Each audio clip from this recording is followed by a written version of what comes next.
जय श्री राधे दोस्तों, केपी की वाणी चैनल में आपका स्वागत है। माता रानी का आशीर्वाद पाने हेतु कमेंट में जय माता दी अवश्य लिखे। वहीं अगर आप महाकाल के भक्त हैं तो कमेंट में हर हर महादेव अवश्य लिखे। यकीन जानिए माता रानी संग महादेव की कृपा आप पर और आपके पूरे परिवार पर अवश्य बरसेंगी और आप 100 परिवार स्वस्थ एवं सुखी रहेंगे। साथ ही आपकी सभी मनोकामनाएं माता रानी कृपा से अवश्य ही पूर्ण होंगी। दोस्तों, आज के वीडियो में आपको शिवरात्रि तक जिन राशि के जातकों के विवाह के योग हैं उसकी जानकारी दूंगा और यह जानकारी आपको ग्रह राशि परिवर्तन के आधार पर, ग्रहों की स्थिति के आधार पर दूंगा। आइए उससे पहले मैं आपको बता दूं कि अगर आप केपी की वाणी से जुड़ना चाहते हैं और अपने विवाह की कुंडली बनवाना चाहते हैं तो आप संपर्क कर सकते हैं। हमारा संपर्क नंबर 8521835670 है, 8521835670। तो आप इस नंबर पर व्हाट्सएप के जरिए, फोन कॉल्स के जरिए, सामान्य संदेश के जरिए संपर्क कर सकते हैं। और जब आप केपी की वाणी से जुड़ते हैं और अपने विवाह की कुंडली बनवाते हैं या विश्लेषण कराते हैं तो आपको विवाह संबंध की पूरी जानकारी दी जाती है कि आपकी शादी कब होगी, कहाँ होगी, कैसे होगी, किससे होगी, किस दिशा में होगी, कितनी दूरी पर होगी, किस नाम से होगी, किस राशि से करनी चाहिए, जीवन साथी का रंग, रूप, स्वरूप, स्वभाव और उनका करियर कैसा होगा, आपका करियर कैसा होगा। अगर आप लव मैरिज करना चाहते हैं तो माता पिता की सहमति मिलेगी कि नहीं मिलेगी। इसके अलावा कुंडली में कितने संतान के योग हैं, महादशा कौन सी, अंतरदशा है, कौन कौन से कुंडली में योग बने हुए हैं और उनका क्या प्रभाव पड़ेगा, आपका स्वभाव कैसा रहेगा, आपकी अनुकूलता कैसी रहेगी, विवाह उपरांत वैवाहिक जीवन कैसा रहेगा। इसके अलावा कैरियर और कारोबार की जानकारी, कब आपका भाग्योदय होगा, प्रथम भाव से लेकर द्वादश भाव के मध्य ग्रहों की स्थिति क्या रहेगी और उसका लाभ या हानि किस प्रकार से जीवन में रहने वाला है। ये तमाम तरह की जानकारी जो है अब आप केपी की वाणी से प्राप्त कर सकते हैं। और जब आप केपी की वाणी से कुंडली बनवाते हैं तो यह सभी जानकारी आपको मामूली शुल्क पर दी जाती है, जिसे आप मेहनताना समझ सकते हैं। हमारा संपर्क नंबर जैसा मैंने आपको बताया 8521835670 है। अब आप अपने बच्चे की जन्म कुंडली भी बनवा सकते हैं, बच्चे का नामकरण करा सकते हैं। इसके अलावा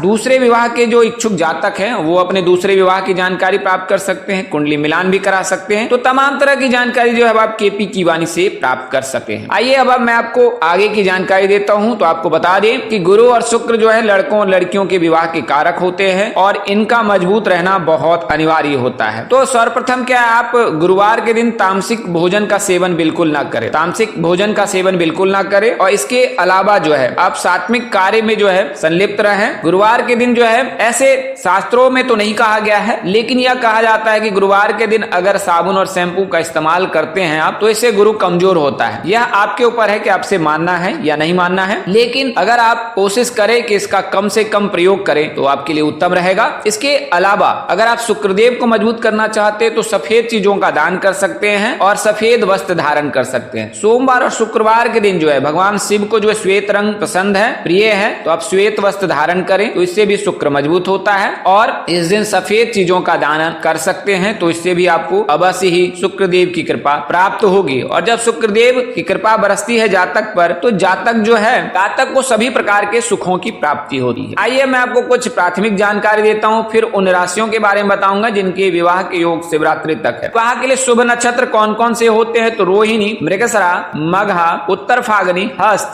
स्वाति, अनुराधा, मूल, उत्तराषाढ़ा, उत्तर भाद्रपद, रेवती आदि नक्षत्र शुभ माने जाते हैं। लेकिन मघा एवं मूल नक्षत्र का जो है प्रथम चतुर्थांश और रेवती नक्षत्र का अंतिम जो है अशुभ होता है, इन्हें स्वीकार नहीं करना चाहिए, यानी कि रेवती नक्षत्र के चौथे चरण में विवाह नहीं करना चाहिए। इसके अलावा मघा और मूल नक्षत्र के प्रथम चरण में भी जो है विवाह नहीं करना चाहिए। इसके अलावा उत्तर फागनी नक्षत्र का भी परित्याग कर देना चाहिए। कहते हैं भगवान श्री राम और माता जानकी का विवाह उत्तर फागनी नक्षत्र में ही हुआ था, इसकी वजह से उन्हें वियोग का सामना करना पड़ा था। तो 27 नक्षत्रों में इन नक्षत्रों का आप ध्यान रख सकते हैं। अब बात करें 9 योग जो है उनमें कौन से अशुभ माने जाते हैं तो विष्कव, अतिगण, शूल, गण, व्याघात, वज्र, व्यातिपात, परिघ, वैधृति आदि जो है अशुभ नक्षत्र हैं। इन नक्षत्रों में, इन योग में जो है विवाह नहीं करना चाहिए। ऐसी परिस्थिति में विवाह करने पर वैवाहिक जीवन में कष्टों का सामना करना पड़ता है। अब बात करते हैं कि राशि, तो मेष, वृषभ, मिथुन, वृश्चिक, मकर, कुंभ, इन राशियों में जब सूर्य का गोचर रहता है तो फिर विवाह करना उत्तम माना जाता है। वहीं कर्क, सिंह, कन्या, तुला, धनु और मीन राशि में जब सूर्य का गोचर होता है तो विवाह नहीं करना चाहिए, ये उत्तम नहीं होता है। अगर बात करें मास की तो मास में माघ का महीना, फागुन का महीना,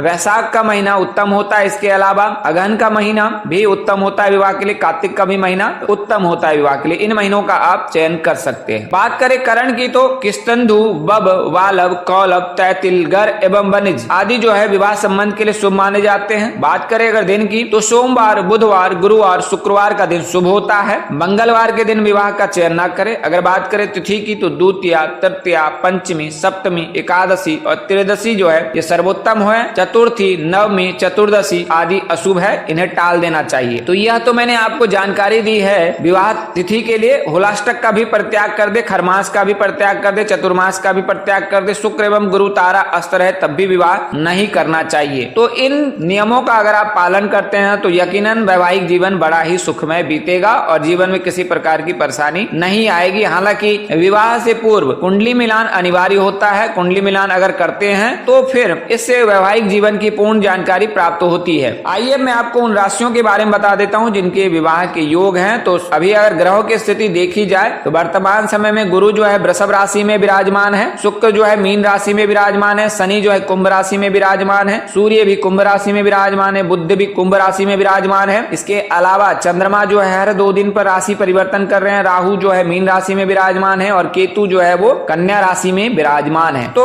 कुंभ राशि में जो है 3 ग्रहों का योग है, संयोग बन रहा है, 3 ग्रहों का समागम हो रहा है। बुध के अलावा जो है शनि और सूर्य तीनों राशि जो है एक ही राशि में तीनों ग्रह उपस्थित है। वहीं शुक्र जो है वो मीन राशि में विराजमान है। तो शुक्र के चलते जो है शुक्र चूंकि मीन कन्या राशि में नीच के होते हैं लेकिन कन्या राशि के विवाह भाव को देख रहे हैं, तो कन्या राशि के जातक जो भी है, पी नाम के जातक हैं, उनके लिए समय उत्तम है, उनके विवाह के लिए उत्तम संयोग है। हालांकि ये तो लग्न भाव में भी बैठा पड़ा है, तो आप भगवान शिव को जो है जल में काले तिल मिलाकर अभिषेक करें तो इससे जो है विवाह संबंध में आ रही परेशानी दूर हो जाएगी, केतु की परेशानी दूर हो जाएगी। अगर आप कन्या राशि के जातक हैं तो कन्या राशि के जो भी जातक हैं उनके लिए समय उत्तम है। शिवरात्रि तक आपको शुभ समाचार मिल सकता है, बड़ी खुशखबरी मिल सकती है और आपके विवाह रिश्ते तय होने के, रिश्ते में बंधने के, विवाह होने के योग प्रबल है। अगर आप पी नाम के जातक हैं, उत्तर दिशा में और पूर्व दिशा में जो है ये 2 दिशाएं हैं, उन दिशाओं में आपके विवाह होने के योग बन रहे हैं। विशेषकर उत्तर दिशा आपके लिए अत्यधिक शुभ है। बात करें अगर नाम अक्षर की तो मेष राशि के जातक जो है, कुंभ राशि के जातक और मीन राशि के जातक आपके लिए उत्तम होते हैं जीवन साथी के रूप में। तो इनमें से किसी जातक के साथ आप परिणय सूत्र में बन सकते हैं और इनसे आपके विवाह के योग बन रहे हैं अगर आप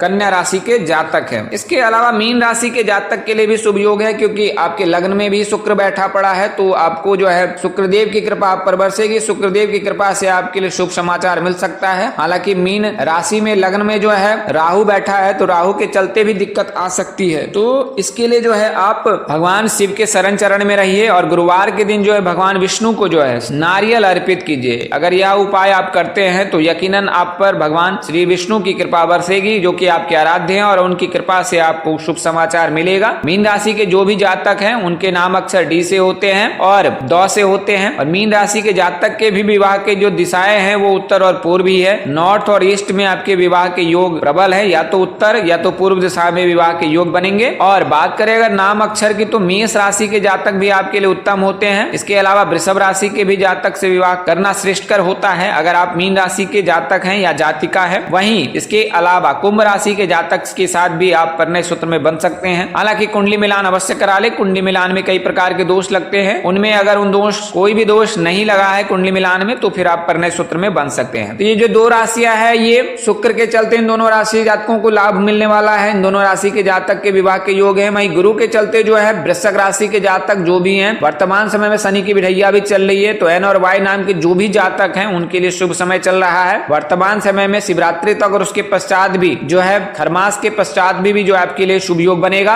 अगर आप वृश्चिक राशि के जातक हैं या जातिका हैं तो आपके लिए शुभ समाचार है या आपके परिणय सूत्र में बंधने के योग प्रबल बन रहे हैं अगर आप एन और वाई नाम के जातक हैं। दिशा अगर बात करें तो दक्षिण दिशा शुभ है और इसके अलावा उत्तर और पूर्व दिशा भी आपके लिए श्रेष्ठकर है। इनमें से किसी दिशा में से आपके लिए रिश्ता आ सकता है या उन दिशाओं में आप रिश्ते लेकर जाते हैं तो रिश्ते की बात बन सकती है। रिश्ते को लेकर अगर आप कभी प्रस्थान करते हैं तो गुड़ खाकर और पानी पीकर आप यात्रा करें, आपको अवश्य ही लाभ प्राप्त होगा। तो यह तो जानकारी मैंने आपको वृश्चिक राशि के जातकों की दी है। इसके अलावा कर्क राशि के जो भी जातक हैं उनके विवाह के भी प्रबल योग है, क्योंकि गुरु आपके एकादश भाव में विराजमान है और गुरु के चलते इस प्रकार के योग बन रहे हैं कि आपकी शादी के योग हैं। तो कर्क राशि के जो भी जातक हैं उनके लिए भी समय उत्तम है। अगर आप कर्क राशि के जातक हैं तो वर्तमान समय में भी और इसके पश्चात जब गुरु आपके लग्न भाव में गोचर करेंगे 18 अक्टूबर को, तो इस वर्ष में भी आपके लिए शुभ योग बनेगा। तो अगर आप कर्क राशि के जातक हैं तो आपके लिए इस वर्ष बहुत ही उत्तम रहने वाला है। खासकर विवाह के लिए शिवरात्रि तक आपको शुभ समाचार अवश्य मिलेगा। इसके अलावा मार्च के महीने में भी योग है, अप्रैल के महीने में भी योग है और फिर इसके पश्चात नवंबर में योग है जब गुरु आपकी राशि में गोचर करेंगे, तो उस दौरान फिर योग बनेगा। बात करें अगर नाम अक्षर की तो LSGM नाम के जातक से विवाह के योग बन रहे हैं। मेष राशि से विवाह करना श्रेष्ठकर होगा अगर आप कर्क राशि के जातक हैं तो कुल मिलाकर कहे तो गुरु और शुक्र से 4 राशि के जातक के लिए शिवरात्रि तक विवाह के योग हैं और उनके लिए शुभ समाचार मिल सकता है और रिश्ते आ सकते हैं, रिश्ते की बातचीत हो सकती है। अगर आप प्रेम प्रसंग में इन 4 राशियों में से कोई एक है तो भी आप अपने माता पिता से बात कर सके, आपको अवश्य ही लाभ प्राप्त होगा। तो दोस्तों, जानकारी देने में अनुज से कोई गलती या त्रुटि रह गई हो तो कृपया मुझे क्षमा कर दीजिएगा। मेरी कोशिश आपको सत्य और सही जानकारी देने की रहती है। आज के लिए इतना ही, अगले वीडियो में फिर मिलेंगे, तब तक के लिए मुझे इजाजत दें। आप जहां रहें मस्त रहें, स्वस्थ रहें, व्यस्त रहें, माता रानी की असीम कृपा पर बरसती